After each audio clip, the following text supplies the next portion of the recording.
Hello guys, welcome to our channel. So Aryan, Vishnu Vishal and Selva Raghavan lo main leads ga chesaru. So Vishnu Vishal movie Ratchasan తీసుకుంటే అదొక పెద్ద block buster movie and ఇండియాలోనే one of the best mystery crime thriller అని చెప్పొచ్చు. So ఆ movie తర్వాత same pattern లో వచ్చిన మూవీ ఆర్యన్. అండ్ ఈ మూవీ ఎలా ఉందంటే సింపుల్ గా చెప్పాలంటే రాక్షసన్ అనేది వేరు అండ్ ఈ మూవీ ఎక్స్పీరియన్స్ వేరు.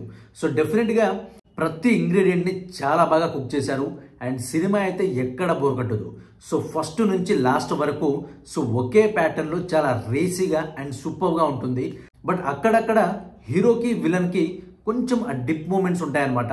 సో అవి కొంచెం కరెక్ట్ చేసుకుని ఉంటే మూవీ నెక్స్ట్ లెవెల్లో ఉండేది. సో ప్లాట్ ఏంటంటే సిటీలో ఒక సైకో కిల్లర్ కొన్ని మర్డర్స్ చేసి పోలీసులకు ఛాలెంజ్ విసురుతాడు. అంటే నన్ను పట్టుకోండి, మీకు దమ్ముంటే నన్ను పట్టుకోండి. సి ఇదే కైండ్ ఆఫ్ ప్యాటర్న్ లో వాళ్ళకు ఛాలెంజెస్ విసురుతాడు. అలాంటి కైండ్ ఆఫ్ సిచ్యువేషన్స్ లో పోలీసులు ఏం చేశారు, అతన్ని పట్టుకున్నారా లేదా, అసలు అతని మోటివ్ ఏంటి, అతను మర్డర్స్ ఎందుకు చేస్తున్నాడు అని సో చాలా ఇంట్రెస్టింగ్ గా ఉంటుంది. ఈ ఇన్వెస్టిగేషన్ ప్రాసెస్ అంతా కూడా ఎక్కడ కానీ అసలు బోర్ అనేది కొట్టదు అండ్ మనల్ని ఎక్కడ డీవియేట్ అవ్వకుండా చేస్తుంది. అండ్ రాక్షసన్ మ్యూజిక్ డైరెక్టర్ జిబ్రానే ఈ మూవీకి కూడా బ్యాక్గ్రౌండ్ స్కోర్ ఇవ్వడం జరిగింది. సో డెఫినెట్ గా నెక్స్ట్ లెవెల్లో ఉంటుంది. అండ్ ఎస్పెషల్లీ సెల్వరాఘవన్ గారి గురించి చెప్పుకోవాలంటే డెఫినెట్ గా చాలా బాగా చేశారు. అండ్ విష్ణు విశాల్ గురించి మనకు తెలిసిందే. సో డెఫినెట్ గా నెక్స్ట్ లెవెల్లో ఉంటుంది పర్ఫార్మెన్స్ కూడా. బట్ క్లైమాక్స్ అనేది కొంచెం డిస్సాటిస్ఫాక్షన్ గా ఉంటుంది. అది ఒకటి కొంచెం కరెక్ట్ చేసుకుని ఉంటే డెఫినెట్ గా రాక్షసుడు అంత అంటే లైక్ రాక్షసన్ అంత పెద్ద హిట్ అయ్యేది మూవీ కూడా.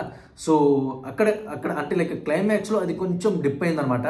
సో అదర్వైజ్ సినిమా అయితే చాలా రేసీగా అండ్ చాలా థ్రిల్లింగ్ గా, ఇన్వెస్టిగేషన్ ప్రాసెస్ కూడా చాలా సూపర్ గా ఉంటుంది. సో ఈ సినిమాని మీరు చూడాలనుకుంటే మీ దగ్గరలో ఉండే థియేటర్స్ కి టికెట్స్ బుక్ చేసుకుని వెళ్ళండి. డెఫినెట్ గా ఎంజాయ్ చేస్తారు, అసలు డిసప్పాయింట్ అవ్వరు. సో ఇది గైస్ ఈ మూవీ రివ్యూ వచ్చేసి. సో నెక్స్ట్ మూవీ రివ్యూతో మళ్ళీ కలుసుకుందాం. అప్పటి వరకు మన ఛానల్ సబ్స్క్రైబ్ చేసుకోండి అండ్ ఈ వీడియోని లైక్ చేయడం మాత్రం అస్సలు మర్చిపోకండి.